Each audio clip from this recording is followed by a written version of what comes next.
Welcome to the Fantasy Draft Room. This is our 2024 way too early rookie running back rankings pre-combine. So as we drop this today, we're going to be going through what is each of our top 10s. Neither of us have heard each other, so this is going to be a lot of fun to actually break down and hear as we go through this list. And honestly, Cody, as we do this, it's kind of I could put 10 at 1 and 1 at 10 by the time draft season rolls around. It's kind of crazy. This is an absolute fool's errand trying to rank this draft class right now. At the running back position, just absolutely. I mean, you're going to see me probably have somebody at 7 that Chase has at 2. I'll have somebody at 1 that Chase has at 5. I mean, I think we're going to be all over the place whenever we do this. It's because the running back class is not good. Like, I think everybody kind of knows that narrative by now, especially if you're tapping into this channel. I think you're very well aware that the running back class as a full narrative is not very good. And I think after both of us watching these top 10 to 20 guys that we've been watching the tape on, I think we can both say the running back class is not very good. We do not have a Brees Hall. We do not have a Jahmyr Gibbs. We do not have anything close, probably a quarter of Bijan Robinson in this class. So it's going to be an absolutely ridiculous exercise, honestly, to do right now. And we're going to probably have a much different list by the time that we get post NFL draft. And we can bring this list back to you then. Going to be completely different. Probably even some guys that we don't even talk about here who will be within our top like 7 whenever we get to that point of the draft process, right? But we have to bring it to you. We have to put a little bit of our film analysis into this. We're not too deep into the stats yet because we don't have all the stats for us. We'll get more of that next week whenever we get into really these combine, get the 40 times. But we wanted to put something on wax for y'all and put these thoughts out there before we get to that point. Yeah, absolutely. And that's why we want to start things off here with our top 10. And Cody, you're going to kick things off here with number 10. We're going to go 10 to 1 this time because a lot of times it's easy, it's more chalk at the top. And this week we may have some shockingness at the top. So would love to, I can't wait to see when we get there, but kick us off with number 10. Who do you got at number 10? I'm not going to start with number 10. I'm going to give the people our 12 and 11 because we were talking about this one before we went live. We did have the same exact 11 and 12 before we went live, and it's Cody Schrader at 12 and then Marshawn Lloyd at 11. And we both wanted to put both of those guys in our top 10, but this class is just so flat within this like 6 or 7 and beyond range. Like I could have running back 14 at running back 7 right now. And I would, if you had that, I wouldn't have any issue with it right now. But I just wanted to give the shout out to the two guys that we had talked about right before we went live of Cody Schrader and Marshawn Lloyd just being right outside there. Easily guys, if they got draft capital, if they had good combines. Obviously, Cody Schrader did well, at least a little bit at Senior Bowl week. So I think those could be a little bit of risers. We'll see where they go whenever we get there. But let's get into 10 and let's start this list. And I'm going to start off with who I have had as saying he is discount Braylon Allen, and it's going to be Audric Estime out of Notre Dame. A true absolute hammer at 6'1", 215, and I think 215 might be a little bit generous to Audric Estime. This dude looks like he might be closer to 225 whenever he weighs in at the combine next week. A true north and south absolute bruiser of a runner who has some pass catching ability, but he's not going to be anything once he catches the ball. Like he's not a plus once he does that. However, he will. He shows off some athleticism sometimes because he loves to hurdle people. Like out of just nowhere, you see this 6'2", 215 guy just leapfrog guys. And now normally he gets clipped a little bit, but he does try it. And he has a little bit more athleticism than I think people will give him credit for. But at the next level, I just see him as a 1 and 2 down bruiser.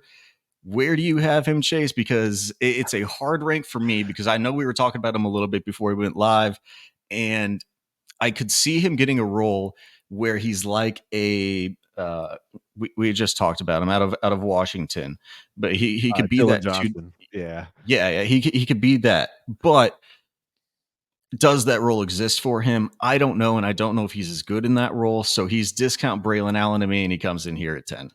We're kicking things off with a banger because I have estimate all the way up at 5. And again, this is exactly like how this class works out. And as you mentioned, you highlighted some of the key things there. He doesn't have like elite breakaway speed where he's going to be some burner. Like that is not his skill set. But he is a big physical guy. He has the build and skill set to potentially be in on third downs for pass protection, which is one of those things where I look at, how is this going to translate to the NFL? Can he get into a system or into a place where he has an opportunity to be that 1 and 2 down guy?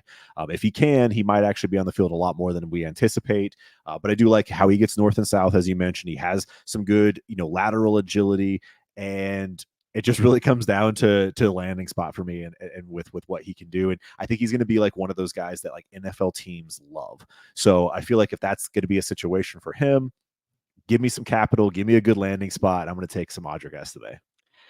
I do like it.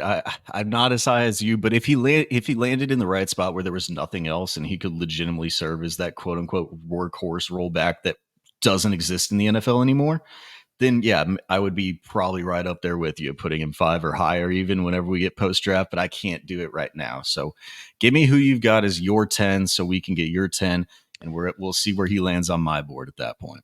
I am going to go with a true burner here, and I just think the speed kills.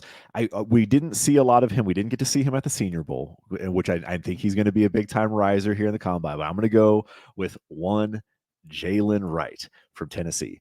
I do think that he has the skill set to be a massive riser, and that's why I'm putting him here today, simply because of where we're at in the process. I do think that he's probably going to be top 5 for me when all is said and done, because of his speed, his tackle breaking ability, his game breaking ability. I think the NFL is going to find a great role. I knew it, and so I got to see where Cody just dropped him in here. I love his skill set. I absolutely do. I like what I saw on film, but I do want to see what the NFL's perspective of him is. So I think he's going to be probably like, he's my biggest riser. Like that's exactly why I was saying that right from the rip. Like he's going to rise for me as this process goes on, and it's probably going to end up being top 5. But let's hear why you have him all the way up at number 3. So I will say he was one of the later guys that I had watched. I Okay. came in with a completely blank slate. The only things that I heard about him, I think like Daniel Jeremiah, I heard had him at like RB2, and I was like, I haven't even watched this guy yet. He was on the bottom. He was in the bottom 5 of my top 15, top 20 list to watch to put this list together.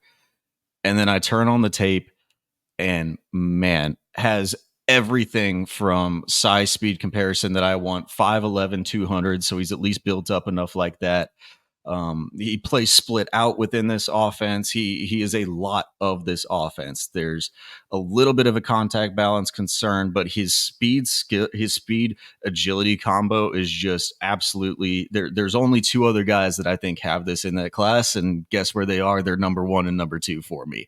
So he has a way, legitimately. The one that I sent our guy Ty Declare, I sent him my entire list of what I just watched, because we were talking right before or during the time that I was watching Jalen Wright, and I sent him the list of all of my notes of the cut up. And the one that he picked out is like this thing that he does where there's this little like chop down, or this like His quick stop start shuffle, ability. this chop, and then he hesitates and then bursts. So I call it this chop hezzy burst thing that he does is one of the best things that I've seen in all of this game from any of these running backs. Like that little move right there, where he's able to just at full speed break down, do a chop step burst, and then go forward again. One of the best that I like, one of the best moves that I've seen out of any of the RBs in this class. Absolutely do love Jalen Wright. I think he didn't get the opportunity to really serve as a pass catching back within Tennessee. But again, you have Joe Milton, who, if you've watched any Joe Milton, one, he's never going to check that ball down. He's going to run it himself, or like I've seen multiple times, he throws it off the defensive lineman's head back to himself and then runs it for 8 yards. So why would you need your running back to catch the ball whenever he does that? I think he's very serviceable as a pass catcher whenever he did get the ball.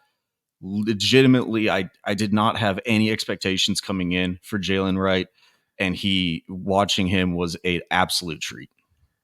Yeah, I the note that I put down here, which your hezzy burst thing that you talked about there, was like he has that elite like darting, like it's a stop and go type of thing, and like just the way that he uses his feet and his speed and his agility, like it's just it is kind of it's special, like, and that is what I think NFL teams are going to see. I think when he is at the combine, he's really going to get to showcase his true ability. So let's get into number 9 here. We're already 10 minutes in. We got two names off the list here. Who do you got at number You 9? you got to one of my favorite guys, so I think we had to Yeah, spend a little bit more time on absolutely, that one. absolutely. But I'm going to go with number 9 here, Dylan Johnson out of Washington. Truthfully, one of the best pass catching running backs in this class. I mean, whenever you put up a season that has, I believe it's in the 60s, right, of your best receiving year, whenever he was at Mississippi State, yeah, a 65 reception season as a running back. Those are wide receiver numbers in college. Like, you should not be able to do that. Now, it went down to 24 and whenever he was in Washington in his senior year, but you're playing with 3 probably top 4 round wide receivers within that offense. He runs. I do think that he's more of a pass catching running back, though. Whenever I see him run through the tackles, he runs high. He has this weird, like, wild movement to him that's like he tries to cut, but then it just like gets his entire body out of control, and it's incredibly wild. I think he has a little bit of like a gap scheme runner. I don't think he really does well within the zone concepts that they were running there. So I don't think he comps well as just a pure like rushing back within the league. But if he's kind of like more of a scat back, can find himself in a role where he gets a receiving opportunity, I think that's where you could see Dylan Johnson being pretty good in the NFL. Yeah, my struggles with him was like, first of all, like you said, he's a very good pass catcher, but he's not very good in pass protection, which is a concern for me whenever I look at NFL like the next level. Wasn't very good in pass protection, and then when it comes down to like, I didn't think he was awful running between the tackles, but like, he wasn't. He didn't make anyone really miss. It wasn't like he had anything special to be like super elusive or anything like that. I think he could be a plotter essentially up, through the middle and be, effective on the ground enough for a running, a few times through the A gap and B gap if he needs to. But in the end, I just don't know what his role is going to be in the NFL. And I think that's where my struggle is with him. I like things that he did, but I just don't think that, if he ends up in a situation where like they want your running backs to pass block and you find, again, Ron Rivera's out, thankfully, but that's why Gibby had such a hard time. He's like, he could not figure out a way to stay on the field for third downs. And it's like, all right, well, that's that. So Dylan Johnson could just be a guy that plods through the NFL and is just a body. He needs a landing spot that like is perfect for him, for me to truly showcase his ability.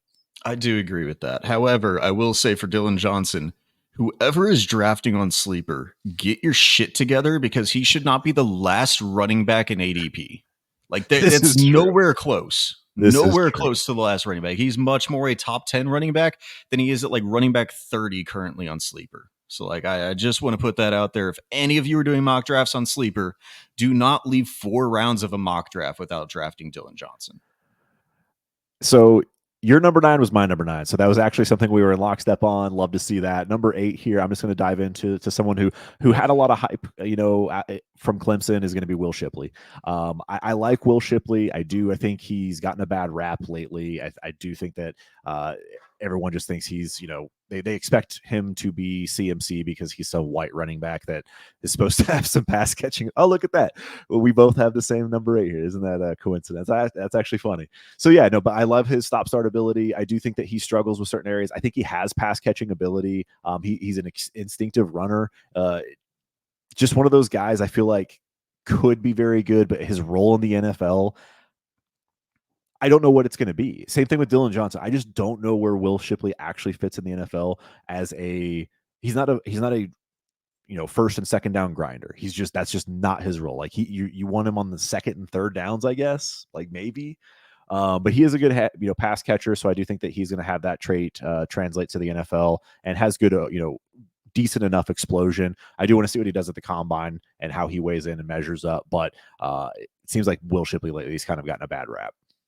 Yeah, I think he's got. I think it's because we came into the. If you're in the Devy circles at all, like Will Shipley was like a top 3 running back that was Yeah. supposed to come out in this class, and that's just never really come to fruition because of one, I don't think he was ever really there, and then Clemson has been god awful for the last couple of years as well. So both of those things combining, and the fallout of where you thought he was going to be and what you thought he was, doesn't really come to fruition. But I agree with you. There's just nothing. Like, I really love the pass catching ability. I really love that, and I think he could be that like third down type of back. I don't really know what that pass protection aspect looks like at this point. Does he need to improve on that, or does he not? That's more for the NFL circles to say for me at this point of where I got to in the film analysis. But with the running game, like he has a lot of burst, but there's a lot of times that he's just running like he does this thing where he runs off the back of the tackle almost to a fault, and then just runs into the tackle and gets tackled. Like it's weird that he does that, and then he tries to also push things to the outside sometimes, and he should be able to turn the corner with the speed, and then it just doesn't happen at the collegiate level, and you're not going to turn the corner at the NFL level if you can't turn the corner at the collegiate level, you know? So like I don't think he has the ability to really be an outside runner in the NFL either, but he has enough ability to be a third down pass catcher and have some work within the running game as well. I think you and me had basically the same observations when we took down Will Shipley on this one. He's got that burst, but there's just things lacking within the game to really put him up any higher than 8. Yep, completely agree. All right, so we both had number 9 and number 8 at the same. Who you got at number 7 here? All right, this is where we're going to go off, and we're going to go over to the middle of the country, and we're going to go with Kentucky Ray Davis, No or shot. as other people would like to call it, Ramon Walter Jamar Davis, which is his actual legal name, which is one of the dopest names, which honestly, it might have put him up over Will Shipp. It didn't. But that name should put him up, and we are in lockstep on these last 3. That's insane for what this running back class is. We were talking beforehand of like how much we were going to be off, and it was just going to be a wild cluster fest through all of this. And now we have 3 in a row that are all exactly ranked the same way. Absolutely love this. But going through this, and the thing that's going to bring Ray Davis honestly down for me to 7, and I would like to have him up at like 5, honestly, but he's coming in. Let me bring up his player card here. Coming in his first week in the NFL in week 1, he's going to be almost 25 years old. And a lot of people are going to write him off just on that alone, because you don't like old running backs. That's a late breakout age. But if you really go through this, I'm going to go through a little bit here. He had COVID. He went through the COVID season. He had an injury that cut his 2020 and 21 season short. Coming in as one of the oldest prospects in the class, though, in my mind, he's a discount Blake Corum. Like that's kind of the verbiage that I put to Ray Davis here. I don't think he's as shifty as I don't think he's as shifty as Corum, but he's got a decent receiving profile. He stays very compact whenever he's running, and he just has this ability to just kind of be like this bowling ball running back that actually has more. He has more agility and he has more speed than I think you would imagine for a guy who is like 5'9", 220 probably whenever he weighs in at the combine. Absolutely just bowling ball running back that has more athleticism than I think you would imagine just from single plays, but then you see it whenever he has these breakout plays. So I think he's an all-around just solid running back, but I don't think there's anything truly special about Ray Davis. But compared with the age and everything, I think he slots in here perfectly at 7 compared to all these guys that we have massive questions about. I think he's one of these guys that you can really just trust, like just plug in and he can find a role within an offense, but it probably won't be like overly exciting. Yeah, big as far as weight wise, big physical kind of player. Very Abram Smith-ish from Baylor and Kendre Miller-ish in a way. Like in between there, I don't know what his actual. He's going to have to, again, these are all guys that like have to land in a spot where the NFL can find a way to use them. So that's kind of what I'm looking for. Availability is the best ability. So if he can stay, be a durable, reliable guy, I'd be excited to see Ray Davis on my NFL team. So I just don't know fantasy wise how that's going to translate for us going forward. So, all right, from Temple to Vanderbilt to Kentucky is a pretty impressive path to get here, though. It is, and he was, he did it at Vanderbilt and at Kentucky, 1,000 yards each year. So like he was able almost to do put it. up 1,000 yards at Temple too, like in his true freshman year. So yeah, I do think that like the top end speed isn't going to be there for him, but if he gets into a situation where he could find a role as an early down back between the tackles kind of guy, I'd be very excited for Ray Davis. So this is where I think I'm going to upset you, and I know you're going to have to talk about him, but we are going to go into my number 6, and it's a guy that you are extremely high on. It's one It's Bucky unfortunate. Irving. Yeah. Yeah. So I want you. I knew you were high on him. All right, so I'm going to get into just real quick. I'll give you my knocks, and this is something that we've kind of talked about off air. I like his shiftiness, his big playability. I like. There's lots that I like about him. My concern, again, what I've said for the last 4 of these is role. I just don't know how he fits into an NFL offense unless they can try to use him as like a second and third down running back.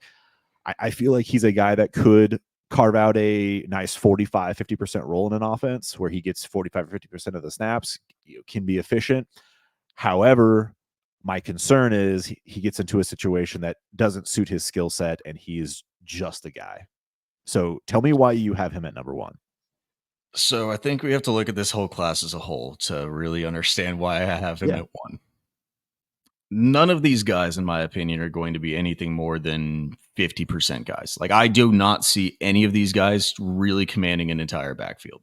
We have one of the best free agency draft classes that we have ever had in the NFL because all of your guys that are 2017, the Mixons, all of those guys are still coming out and they're going to find new homes this year. Yep. You've already got secondary running backs behind all of them. So then you're going to get into all of those guys just eating other jobs. And then tell me a position in the NFL right now that is just truly devoid of a running back. I can't name one. I mean, Yeah. if you want to say that Mixon is cut and then you have Chase Brown, and even Chase Brown is probably equivalent to all of these guys. And so I have trouble ranking them. And this is why Bucky Everett comes in as my 1. Do I think he has the upside to be a RB1 overall? No. However, do I like his game the most? And do I think that he finds in a role?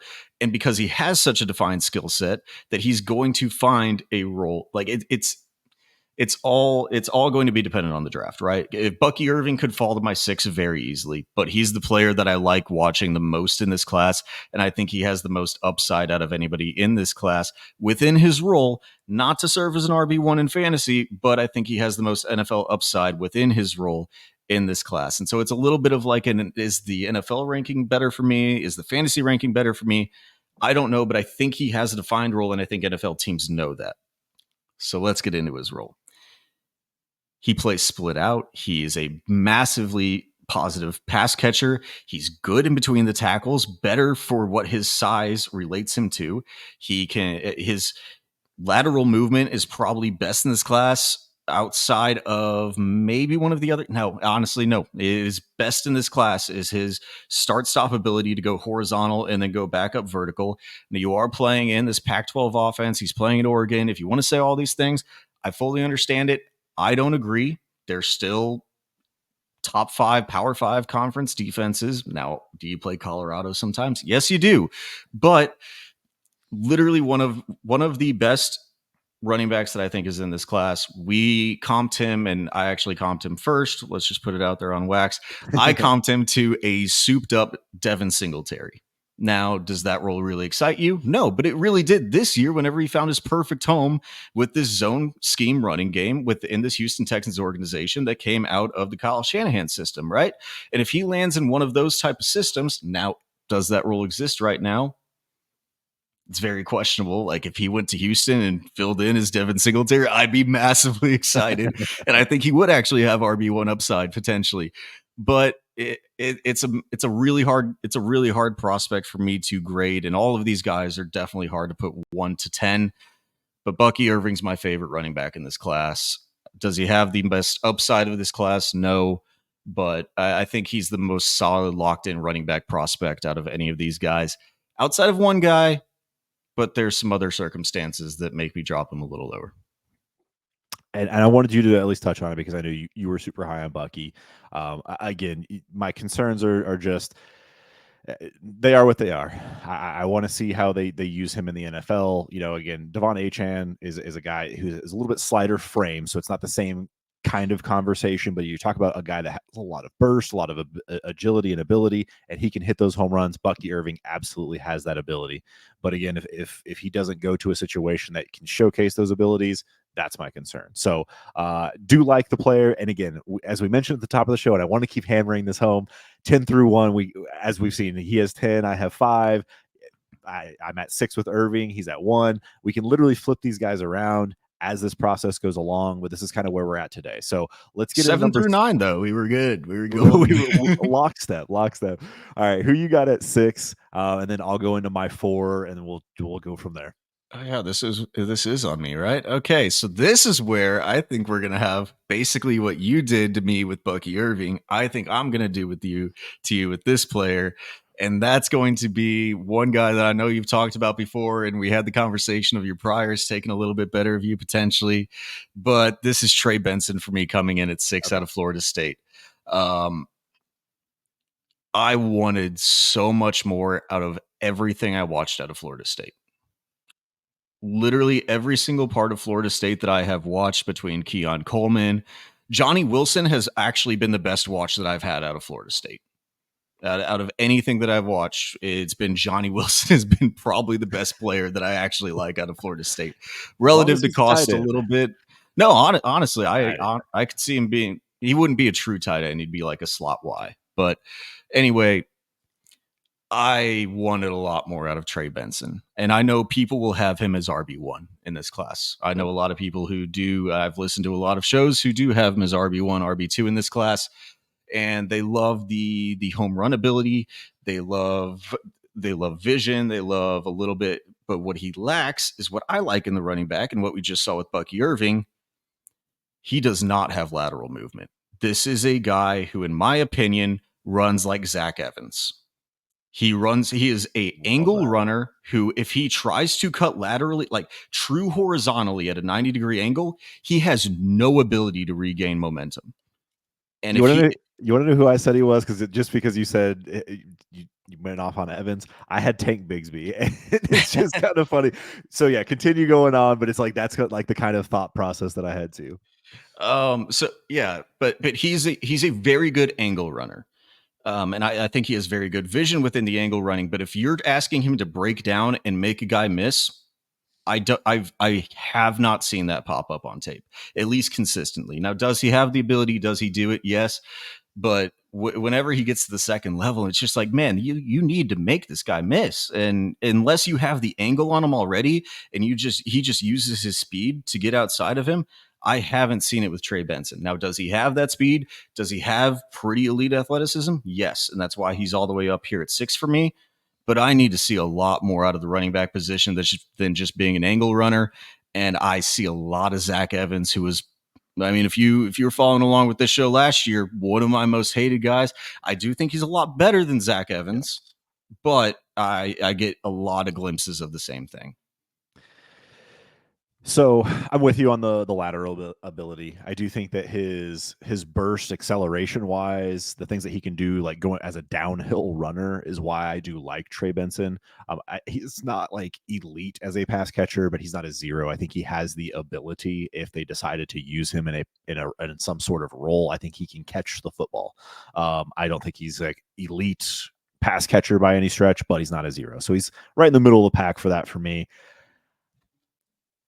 I have concerns. I know people talk about his vision a lot, but there are some times like I saw him like just kind of miss holes, and so I was a little I don't know. There were times I was like a little concerned about the vision, but for the most part, like he finds a hole, gets north south, and goes, and like that's just what he does. So For me, it's downfield vision. Like I don't yeah, see it within the line, but next once level. he's past the second line, Yeah. then he's able to use those angles very, very well. Like he's able to put that angle on a guy to where he knows he won't catch up with the speed. But in the backfield, it's a little bit more suspect. And that's kind of what I saw the same with Zach Evans, of like, he just uses athleticism to get around these guys at college, and good luck translating it. because Yeah. you're not just getting on an angle on a middle linebacker or a safety to beat that guy. You're not doing it with your side. Like the speed size combo, which is why I think a lot of people like him at 6'1", 210, 215. I think that's why a lot of guys like him whenever you comp that with the athleticism that he does show at times, but I don't see the full running back ability within him. And this is the thing that people do hate whenever I say this or when people talk about this, but he does have injury history. Durability concerns are legitimately there, and he's a physical runner. So I am curious to see his running style going forward. He plays at a position that's replaceable.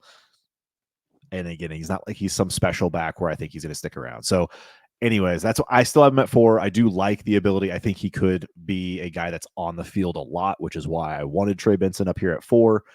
Who do you have at number 5? So, I mean, we've only got 3 people left on the board for both of us, so Oh I yeah, think we can nix off all of these names that are on the.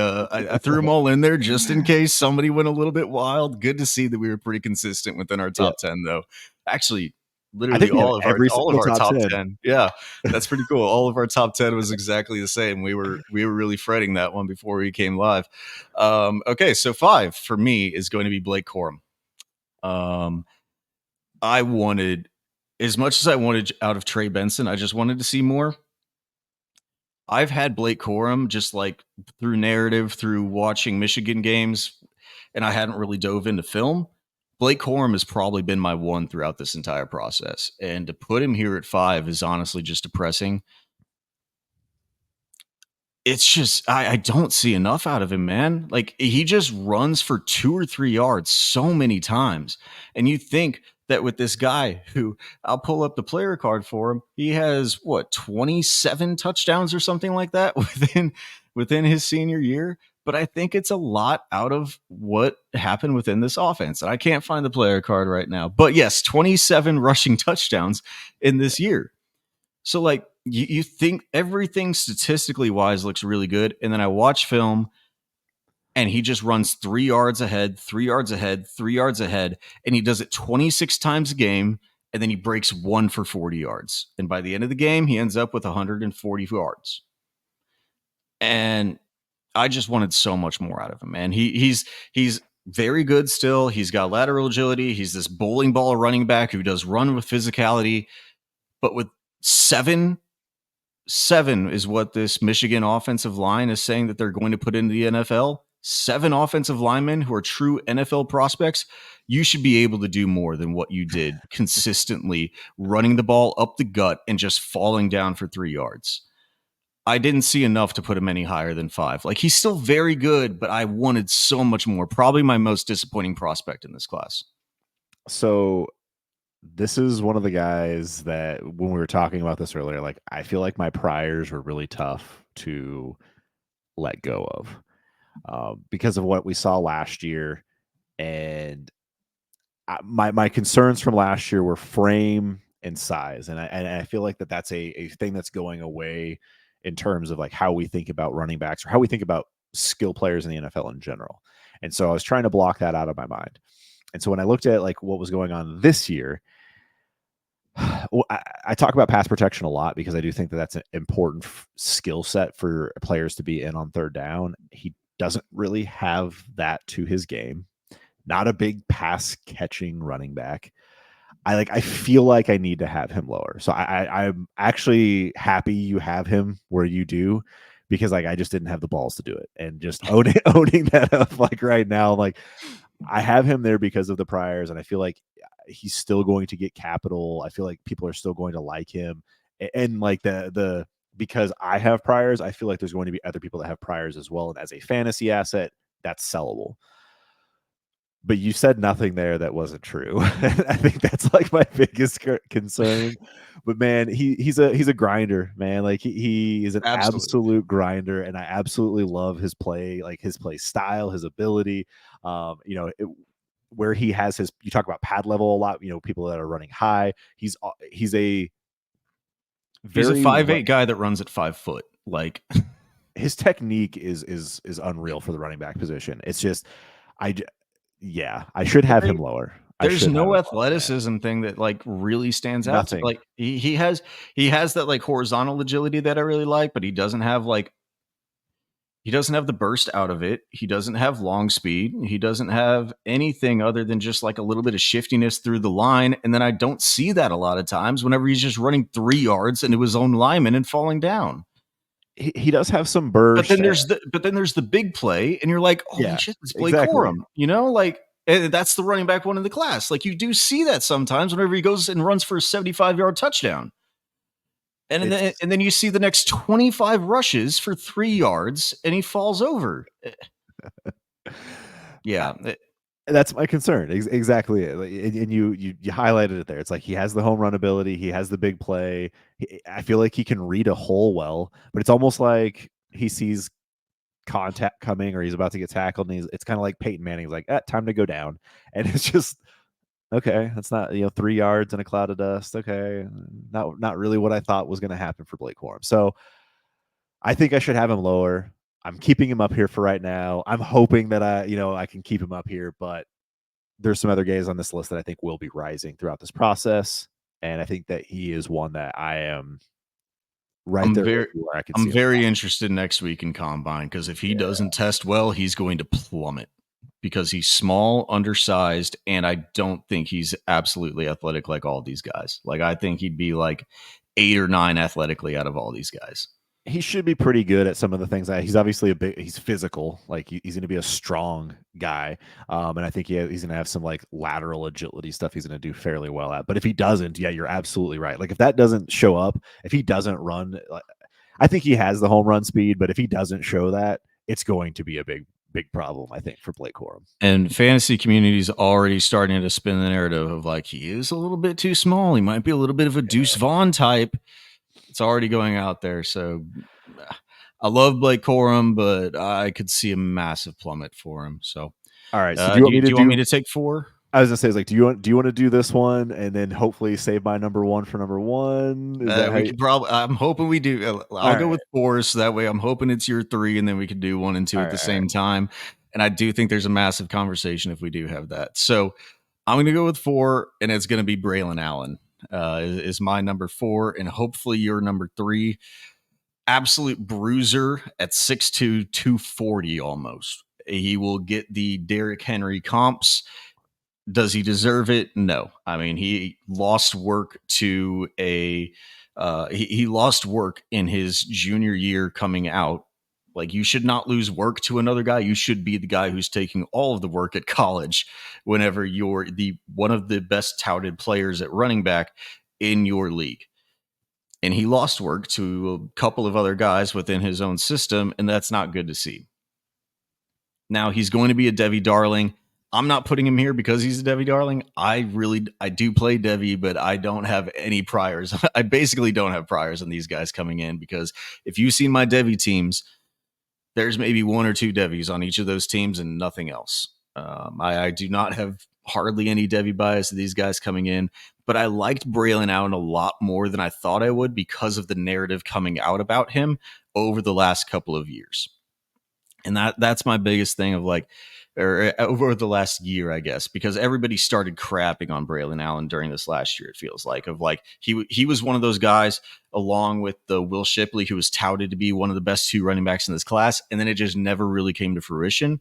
And while I didn't like Will Shipley as much, I actually really enjoyed watching Braylon Allen. Now, does he do it all the time? No, but he's a true guy that we shit on a little bit before in this show, but he's a guy who could truly be a workhorse running back and who could fill that Derrick Henry-esque role. And I do think he has a lot more things other than that. He has the speed, he's got contact balance paired with his size.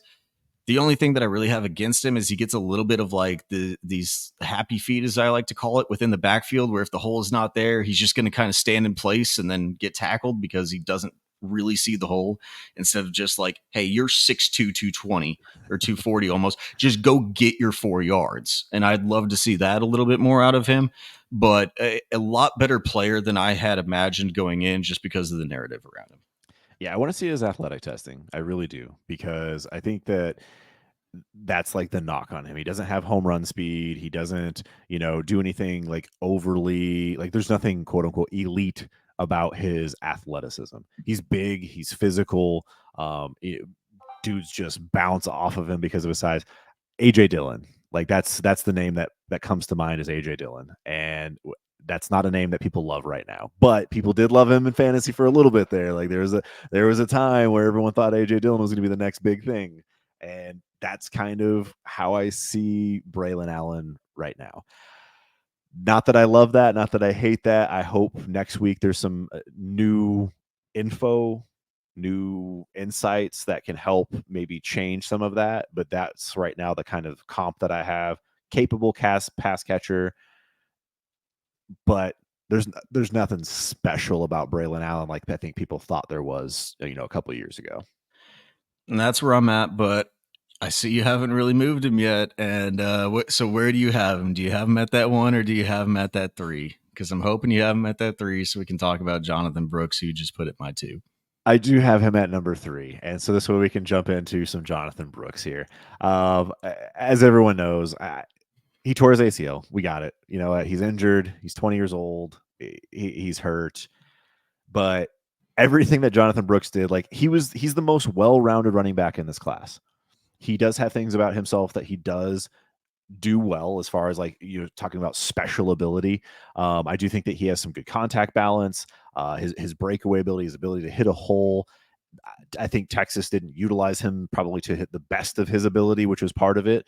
But I really liked what I saw out of Jonathan Brooks as a well-rounded running back who could pretty much do everything from his rushing, his breaking tackles ability. He can catch the ball. Like I think that was a huge plus for him as well. Is like he actually can be a plus in the pass catching game. Good pass pro as well. Again, everything across the board. That is a guy that I feel like would be on the field for potentially 3 downs or at least get 60%, 65% of the workload in an offense. And that is what I want out of my running back position. I think he is for me. He is RB1 and then it's a tier break. And that's the tier break for me. So this is the conversation because I believe he's RB1 if he doesn't tear his ACL. Fair. And that's the issue that I have of actually ranking him because honestly, depending on how the medicals play out and depending on when he can get back in the field and depending on when he can get back with his NFL team, I'm dropping him down to 5. I'm dropping him down to 6. The unfortunate thing for me, I looked at the timeline of the ACL injury. He tore his ACL late November. So you assume that you probably have a late November ACL injury repair. 9 months out of that, that puts him on track for an early September return. And that's right at the start of the season. So if he misses all of OTAs, all of training camp, he misses all of rookie camp, and he's not able to really ingrain himself within this offense, he's the next Kendre Miller. And that's the fear that I have because I would put him at 1. I'd really put him at 1 if this ACL didn't exist. And honestly, I felt bad putting him all the way down at 5. But truthfully, once we get to draft day, and if we have anything come out about his medicals, about him being on timeline to just start week 1, I'm going to drop him all the way down to 5. Because if you can't ingrain yourself within the offense as a rookie, you don't have time once you get into the season to learn the playbook, to gain trust within the team. You're just trying to recover, game plan, and go into the next game whenever you're in the season. And that's what we saw with Kendre Miller the entire time because he missed all of the offseason. And I love Jonathan Brooks, but unless you're willing to wait on a running back until year 2, which I'm not in fantasy anymore, and with the changing of the position, truthfully, if I'm doing fantasy rankings, I move him down even further than 2, and I probably put him behind Blake Corum at 5. I don't disagree with you. And I feel like this is a conversation that's been going on in the dynasty community for a while as far as like the running back position and the fact that their value is what are they doing for you this year? And we know there's a good potential, there's a good chance that his production this year is going to take a hit. Simple as that. Whether that's just September, whether that's just the ramp up period of coming back from the injury, it's going to take a hit. And that's going to be the issue with Jonathan Brooks. However, I feel like that's how you can utilize that information to truly make a difference for your drafts. And I feel like I still view him as something that's that valuable. I do think everyone will drop him if he does not have a good timeline coming out the gate. And that would be an opportunity for me to go out there and get some, Jonathan Brooks, just because he's going to be cheap. People are going to want to re-roll. And if I believe in the talent, again, it's 1 year removed from the ACL. That is the typical standard running back stuff that we see. 1 year removed from the ACL. If I can stash him for a year, that's what I'm looking to do. He's had what? I think he's had 1 year truly as the primary running back. Only 1 year because you're playing behind Roshan, you're playing behind Bijan, but you put up 1479 all-purpose yards in your 1 year wherever you had the role in 11 games. Yeah. One of which you tore your ACL in, so you didn't even play the full 11 games. Yep. The best running back in the class outside of an ACL injury. It's unfortunate. 100%. Yep. So I love the talent. I do think I love the upside down horns. I just noticed that again. um, so I do think that he has the potential to be like the best running back in this class, the most fantasy relevant running back in this class, have the most productive role in this class as well. So I do think that there's going to be a team that's going to see the same thing and be willing to take a chance on him. It is just whether or not you are expecting production from him in your fantasy lineups this year.